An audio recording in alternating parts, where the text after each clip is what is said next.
This is what my leg looks like now on Monday. So 2 days after bouncing a chopping axe out of it. And above all, I want to thank God, for how well I am considering what happened to me. I'm so blessed and so fortunate for how it went, because I bounced Fisker's chopping axe out of my leg. And here I am 2 days later working. I uploaded this once already and YouTube deleted it because they said it violated their terms for like graphic content. And I don't agree with that because I've seen lots of things on there, but I'm not going to try to go on too much about it either. So what I'm doing is, like, I took Daniel Adkins' advice. I'm just going to re-upload it and keep the more gory stuff out of it, the cut and everything. But it happening will be in this, but it won't show the cut really because my GoPro, I just got that GoPro. That was actually my first time testing it out, and that's what I was trying to do, was test it out with that axe, because I just got that axe that day as well. Really short handle, 25 inches. That's extremely small. That's I usually use a 36-inch handle, so you're talking about 11-inch difference, which is almost a whole foot. And you see that angle, how aggressive? I think that's part of what got me here, because this is maple. It's not real tough wood, and it just kind of came right out of it. You can see it's got a big bite. I mean, just look at the thing digging into that wood. It's a chopping axe. See how aggressive that is when I'm swinging down, how it's kind of going down, and the axe head is almost parallel to the tree at times here, like right there. Yeah, but it's about to happen. It happened so fast. Right there, boom. And if you can see right here, it kind of bounces out of my leg. It's cut wide open.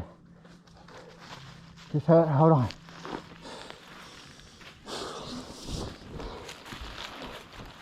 Move. Andrew, move. Andrew, get over here. Move. Over here. Yeah. I need an ambulance. Hold on. Get my phone. Ron, are you at home? Can you do me a favor? I need to go to the hospital. Okay. I cut my leg wide open. Okay. We've got 2 things on it right now. You said hold protection on it. All right, thank you. Bye. But anyways, as I said, if you've seen my channel, you know that that I split wood for years. Never got myself bad, ever. And the day I get this thing, the day I get this, a chopping axe, which it ain't just this axe. This axe I definitely think is more dangerous because it's so short. Now this is, I think, the Fisker's X15 maybe is what this is. The X15 chopping axe, 23 inches long, and it's got a bite to it. It bit me. It bit me good. Yeah. And anyways, my point is, if you are chopping trees down, please just be careful. For one thing, I do it just for fun. I really enjoy doing it. But that angle I seen right from the beginning, how dangerous it was. And I've seen guys in timber sports do the same swing and have the same thing happen. And that's just where your axe, like I said, it goes in and then it turns sideways, and that force brings it right towards you, and it rides down the tree right towards your legs. And this one puts it right near the middle of your shin. And that's exactly where it got me. It wasn't a graze. It wasn't a nick. It was a full-on hard swing axe to the shin. And I'm not trying to be over dramatic. I'm just telling you the truth. And when it first happened, I thought to I didn't even feel it, but I thought to myself, well, because I knew it got close to my legs, and I thought, did I just hit myself with that axe? And then I looked down and I seen the cut on my pants. And then at that point, I pretty much knew. I didn't see any blood or anything at first, but I pretty much knew when I seen that cut, I got myself. And then when I pulled my pant leg up, that's when I really seen the extent. I'm glad I was right here at home doing it. I was chopping a little, just testing the axe out, I was here for the weekend, Saturday. And I had spent some time with my mom and nephew yesterday. And me and the wife and kids were here at home. And I said, I'm going to go try this GoPro out and test this axe out, because I just bought this axe. And I'm gonna see how it chops. And I was very impressed with how it chopped. It did great. It had a really good bite to it.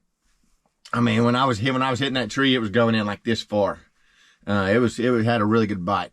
And I was thinking, wow, this thing bites good. And the next thing I know, I get bit on the leg by it. And yeah, it was just, I don't know how to describe it. It was just, it was horrible. Like I've thought of it for years, what it would be like to get myself with an axe. And I've always thought, man, that would be so bad. And it is. It could have been a lot worse for me. because they thought I hit the bone at first, because when I got in the ambulance, what happened was my neighbor right here, first my wife called 911. Carter heard me. I hollered for my wife because I was having to limp and hold my leg at the same time, and I had a flannel shirt like I always wear, and I took that off, wrapped it around my leg, and tied it because I seen it bleeding, and I seen a chunk of what looked like muscle or something hanging out. It was hanging out of my leg. And I just seen how wide open it was, and it was a good 3 inches. The guy said probably that stitch at 3.5 inches wide, and you'll see it in the video.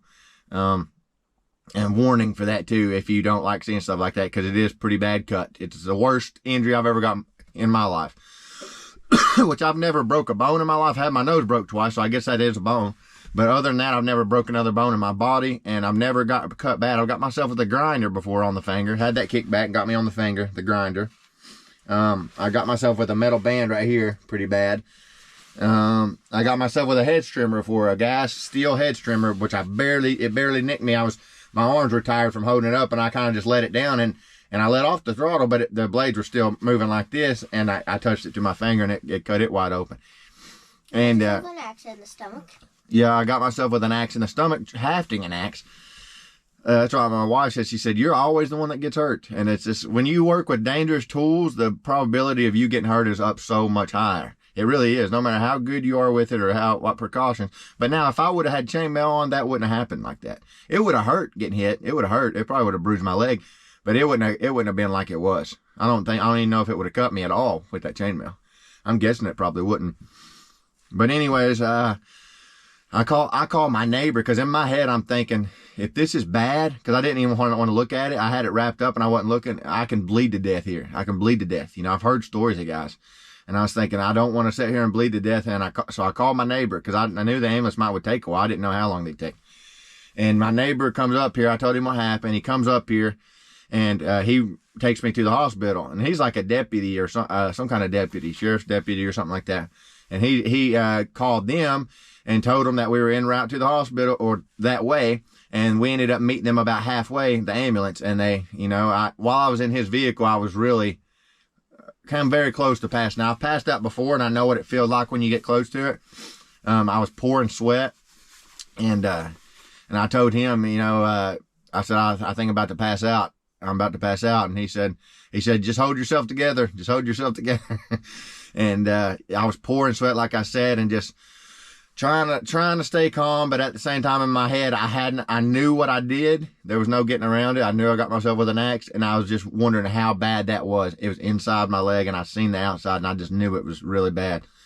And so we get to the ambulance, and I see these guys, they're already ready, and they're getting this stretcher out, and they said, how are you feeling, or what'd you do? And I said, got myself with an axe. And they said, well, how are you feeling? And I said, like I'm about to pass out. And they said, all right, do you think you can get over here to this stretcher? And I kind of hopped on one leg and laid back on it. They loaded me up in there and everything. And for whatever reason, I was extremely thirsty. And I told them, I said, do you all have any water? You got any water to drink? And they ended up getting me a bottle of water. And they wrapped my leg up with some gauze right there on the spot. But when they looked down in it, though, the guy said, yeah, I think I can see your bone. And he said, when we get to the hospital, they might scare you really bad. He said, because you're going to, like a trauma unit. And he said, if you injured your bone, if you fractured your bone or broke your bone, then they will want to send you to another hospital that's can do some more extensive care to you. But thank God when I got there, well, I won't get to that part yet. I'll keep going. Anyways, we get there. And I called my mom on the way there, because my wife's here with my kids, all my kids, and I've got a little girl, 2-year-old. And so I called my mom and asked her to come there. And she comes, because I don't know how bad it is at this point. I really don't. But now when we're in there, they did comfort me a lot, because the guy said, yeah, it's not life-threatening. He said it's not life-threatening. And I said, what I was worried about too was stitches. And I said, I'm not going to have to get stitches. And I said, oh yeah, you're getting stitches. And I said, oh man, I didn't want stitches. And, they didn't give me an IV in there in the ambulance, because I asked them not to. And he said my vitals were okay. At first he was saying your blood pressure is actually pretty low. He said if we're going to test it again, and if it's still low like that, I might have to give you an IV and give you some fluids. And that kind of scared me a little bit, because I was thinking, well, my blood pressure's low. And then they took it off my bicep, this cuff, you know, and they put it on my forearm. And he said, yeah, he's got a pretty big forearm. We'll do it on his forearm. I think it's not getting a good reading on his bicep. It wasn't, I don't know what it was. The fit wasn't good on my bicep or whatever. So they put it on my forearm and then it read good. And he said, okay, it was just the way it was reading. He said, your blood pressure's okay. So they didn't give me an IV. They get me there, load me up, take me in. I'm in a bed in there, and the first nurse that comes in is my cousin. I don't even know she works there. And she said, Dylan, did you get yourself with an axe? And I said, yeah. I said, Sarah, you work here? And we got talking for a little while. And she said, I heard them say that somebody in Jeffersonville got themselves with an axe. And I was wondering if it was you. And we talked for a little while and everything, you know. And then numerous nurses and stuff come in. And then the guy that stitched me up came in. He was only 30 years old. And just I don't know what to call it exactly, because I'll tell you this, I'm very squeamish when it comes to bad cuts and stuff. I am. And blood and stuff like that. I'm very squeamish. I feel like I've got better after getting myself sometimes. Like this time, I definitely feel like I'm better than I was in the past. The way I was, I probably would have passed out when this happened. But I kept myself together, kept my composure. Maybe not as good as I could have, but I kept myself awake. And it was actually hard to do in my neighbor's vehicle. I was about to pass out and I felt it. I even felt it. And so I rolled his window down and I was just trying to get air and I was breathing, even though it's cold air blowing in, it helped me so much. I was just trying to breathe and get air and not think about it, you know. And he asked me, he said, how much blood have you lost? And I said, my neighbor did when I was in there. I said, I don't know. I said, I haven't looked at it. I'm not sure. I said, I don't really have that very tight on there. And he said, well, you need it tight. And, I didn't really adjust it because I was in the vehicle, but they ended up wrapping it up and somehow it didn't bleed real bad. I don't know how. That's what I asked him. I said, how did it not bleed worse than this? And he said, well, you just got yourself so good with that axe. And they all said that. They said, yeah, you really got yourself good. And it was so sharp and it was just like right now, my leg's pretty sore. This morning when I woke up is when I felt the most pain. Yesterday, I didn't hardly feel any pain until I got in the ambulance and they wrapped it up. And then I felt pressure and it started hurting a little bit. And they even asked me my pain level and I said, maybe about 5 or something. Not too bad. And they said, okay, well, that's good then. And then I got there to the place, you know, and it still wasn't hurting too bad the whole time. And my mom and nephew ended up showing up, and it was really good to have them there. I love seeing them there. And I'd spent time with them already yesterday, but then they showed up there, and so it was just some comfort, you know, for sure. Because I'm an overthinker anyways, and I was already thinking, you know, what if this, what if that? But anyways, the guy that sewed my leg up, he was a 30-year-old man. And we talked for a while, and just the composure that they have in situations like that, some people. And the ability to look at things like that, and it not even, I guess where they see it so much, I even told him, that I said, I couldn't do what you do, you know, I don't see how you do it. And he said, well, I was a paramedic for 10 years before I started doing this. And he said, I said, so you've seen a lot of things then? And he said, oh yeah. He said, I've seen a lot of things. And listen to this. He said, yeah. So you got yourself with an axe, and I've got like 2 or 3 other guys here that got themselves with chainsaws. So I'm not sure what's going on. I got myself with an axe, and then these guys got themselves with chainsaws. And I had numerous guys coming in there too. Like, I don't know. They were the people that bring, you know, to the hospital. I'm not sure what they're called, but maybe paramedics. I'm not sure. I'm not good with all that stuff. But they said, yeah, are you the guy that got yourself with an axe? And lots of people were coming in there looking at it, my leg. Quite a few different nurses and stuff did. And one nurse sat there and watched him while he stitched it up. And first he like got some kind of needle. You know, they gave me morphine. They gave me an iodine, gave me morphine for the pain, they said. And then they got a needle and they started sticking the needle in there and injecting the wound. And I looked away because I hate needles. I always have. I hate them. I never have liked a needle. And I had to get a tetanus shot because I couldn't remember when the last one was. And they said, well, you're getting one today. So they gave me a tetanus shot. They gave me morphine. And then he started, the stuff, numbing stuff, whatever it was, he started putting it on my wound there. And then he started stitching me. And I asked him, I said, how long do you think that'll take, you know, to stitch? And he said, probably around 30 minutes of work or so.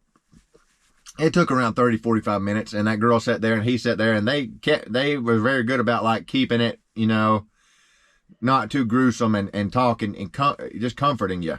My mom and nephew left out of the room when they started doing that part because she didn't want him to see that, and she probably didn't want to see it either. And I could feel it tugging, you know, I could feel him pulling my skin, but that was about it. I could barely feel that even, but I felt hardly no pain. Every now and then I'd feel a little nick when he would stick the needle in or whatever the thing was. But he did a really good job and talked me through it and everything. And he was 30, she was 34, I'm 32. And we all talked, you know, and I even told him about my YouTube channel and everything. And we got to talking about things. He was saying he loved leather working and was maybe thinking about doing a YouTube channel. But anyways, I don't want to get too far off subject or make this too long. He stitched me up, did a really good job. But when he was cleaning it, he said, you know what? You actually didn't get your bone. He said, you got right beside your bone. Because I took an x-ray of my leg too first to see if I fractured or broke the bone. And they said, if you did, it's going to be a whole another ball game. You're going to have to go somewhere else. It's going to be more extensive, maybe surgery or something. I think they were saying. I'm not positive, but it didn't sound good. And they came back in and they said, well, good news. Your x-ray results are good. You didn't break or fracture the bone. And I said, oh, praise the Lord. I said, thank God. And anyways, he stitched it up. He did 15 stitches inside. And while he was doing it, the thread he was using ripped. It ripped or something, he said. And he did 15 inside. Something he said kind of made me, he was talking about what was going on, and it kind of made me think a little bit. Maybe not wheezy, but just like uneasy. He said, yeah, the fat, whenever you stick the needle through it and thread and pull it, he said a lot of times it'll pull right through the fat. He said that's the problem with the fat. The muscle, it'll hold, you know, but he was talking about how it was going through the fat and it was pulling it apart. And you could see the layers of fat and muscle and stuff in my leg. You could see all that. And something that looked like hamburger, something that looked like just cut up meat, a little pile of that in there. I think it was muscle. And like I said, it's a little gruesome. It's the truth, though. And anyways, he stitched me up. He did a really good job, pulled it back together. Quite a few people came in there and looked at it. And one of the nurses even got she said, do you want me to get, you know, up here and record it a little bit better for you? And I said, yeah, if you want to. And she did that. And they were all real friendly about it. He wouldn't let me record the stitching part, and I didn't really want to look at it. There was one point where I kind of looked over a little bit and seen them, but I tried not to pay attention too much. I couldn't really feel it at all. And after that, I asked him, so I said, so I'm going to get to leave today? And he said, oh, yeah. He said, yeah, you'll be out of here today. And I said, well, I'll be able to work Monday. I told him I was a trucker. He said, yeah, you'll be able to work. He said, that area doesn't really put a whole lot of pressure on it when you walk. And like I said, I didn't really feel any pain until today. When I woke up today, as soon as I got up, pretty much, it felt like my leg was just burning. It's like I'm feeling all the effects of what happened. You know, I'm feeling the axe, because it didn't only, you know, cut me. It hit hard inside my leg too. So it's probably bruised on the inside, I'm guessing. And then the stitches, you know, feeling the effects of those. The medication stuff has worn off, and I'm feeling it. And since I've got up and walked around a little bit, and I took like 3 Tylenol for the pain, and since I got up and walked around, it feels better. But when I was laying in my recliner earlier, yeah, it was burning pretty good. But anyways, all this being said, just please be careful with an axe, please. That's why I said with him too, I didn't even want to let him start splitting until I got chainmail. And now his mom and my mom are both like, you don't let Carter have that axe. And I said, I don't let him chop. It's way different ball game, which I understand where they're coming from, but I'm definitely getting him some chainmail leggings or some kind of leggings. And I won't be chopping a tree down again without them. I won't. It's too high of a probability for that happening. I've had a close call many times. I've had close calls probably literally 100 times as much.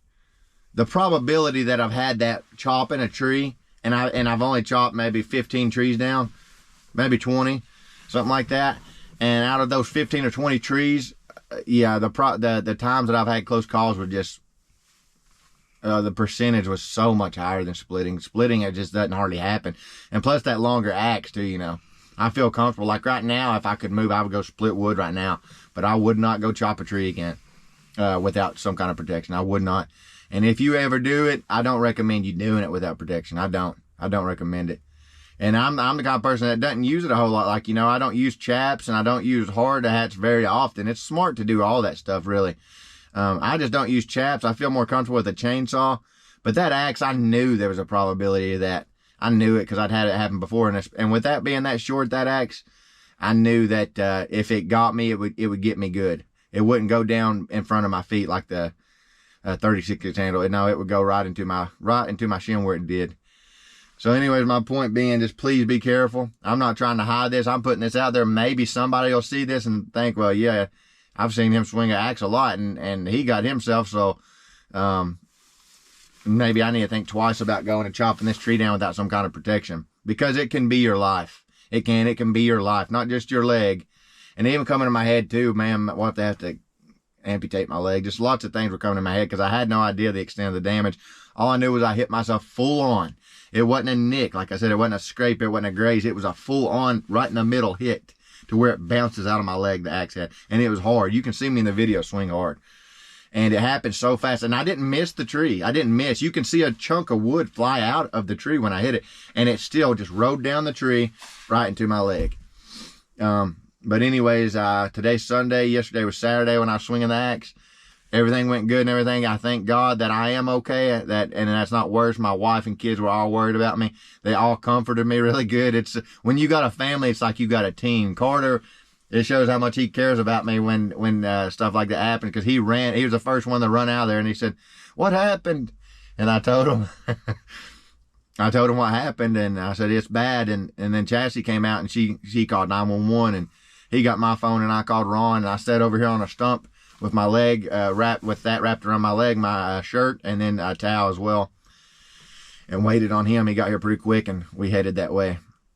He went pretty quick too. But anyways, I wish you the best on whatever you're doing, so long as it's good, and just be safe. I say that a lot, be safe. And I even try to talk about axes a lot, how dangerous they are. And I've said it many times, are potential killers in our own hands. And I know that. I'm very well aware of that with an axe. And the most dangerous thing I've ever done in my life by far with an axe is chopping trees down, felling a tree with an axe, by far. It doesn't matter about your accuracy. The axe, what happens, and I've seen other guys that have swung axes a lot longer than me do the same thing. And that axe hits the tree, grazes down it, and either goes towards the ground or goes towards them. And it just happens. It does. So please just be careful. You know, splitting is just a whole different ball game than chopping. It truly is. And I think people that swing axes know that. I've seen guys training timber sports, like I said, and do the same thing. And these guys, you can tell they know what they're doing. They've got good swings. They know how to chop a lot better than I do. But they had close calls with the axe. Just please be careful. I'm glad I'm okay. I thank God that I am. And I thank every one of you all for that said things, supportive comments yesterday. I seen lots of you on there, and that was so nice of you. It really was. I truly appreciate that. I do a lot. I thank God that it wasn't worse than it was, that I'm able to walk, I'm able to work, and I'm going to keep on moving. But yeah, one guy said lesson learned, no doubt about it. I will not swing a chopping axe at that angle again. Chopping, I wouldn't care so much to swing it down, but I think you call that standing block when you're chopping like that, if you're training timber sports. And I've seen guys do it, and they hit it hard. And I've even thought to myself, wow, if that grazing got them. And I've thought that when I've done it myself, Even with that sycamore, it's happened a couple times to where I just hit it and the axe kind of, you can see it in some of my videos with me felling trees. You can see the axe kind of ride and come at me, and I kind of push it away. But this one's so short, and I swung it so hard, there was no stopping it. My own force was against me. And it was buried in my leg, the axe. But I thank God, all in all, everything went good. Didn't fracture it, didn't break it. Didn't have to go to a different hospital. Got stitched up. He did a fantastic job stitching it. He really did. He pulled it right back together. The one on my stomach right there, I kind of needed stitches for that, and it's left a good scar that sticks out. I can feel it because I didn't get it stitched. It wasn't nearly as wide or bad as that one. That's by far the worst injury I've ever had in my life, by far. But anyways, I did it. I got myself with an axe, and hopefully it can be what happened to me. If anybody else sees it, it can keep it from happening to you. Because splitting, like I said, out of all the years I've done it, and out of all the swings I've done, which is a lot in that amount of time, and I'm not just saying that, I've never got myself with an axe bad. The only time I ever got myself with an axe was it bounced off of a round beside me. I split the wood and it hit this round, and it bounced off and came back and went through my boot. And took a little chunk out of my toe. It wasn't real bad. But yeah, the day I get this thing, chopping, the day I get it, it gets me. It tries to get you. It does get me. It doesn't try, it did. But anyways, yeah, it was an experience for sure. It was an experience. Didn't it was thicker stitching? Rare experience, huh? Yeah, he had to get some thicker stitching, and he did 15 stitches on the inside and 14 on the outside. So I've got 29 stitches in my leg right now. But all in all, everything went good, you know, for considering what happened. But anyways, I appreciate you, all your supportive comments and everything. I wish you all the best, and I guess we're going to get in. It's pretty cold out here. I wanted to make this video and go ahead and post it, Lord willing, today, Sunday. I leave out tomorrow, Monday. And I've got a lot more trucking footage, and I plan to upload some more of that as well. You all be safe. Please be safe. Please be safe. It can mean your life if you ain't. I'm sure you know that, but I think sometimes we don't really think about that when we're doing things. We kind of just overlook that. Very easy to do. I've done it many times. Just please take precautions when you're doing something that's that dangerous like chopping. Wear leggings. But anyways, thank you for everything again. Be safe and God bless. Want to say bye? Bye. Want to give a thumbs up or something? Say something? Bye-bye. Say God bless. God bless. Bye-bye. You do it now. God bless. Bye-bye.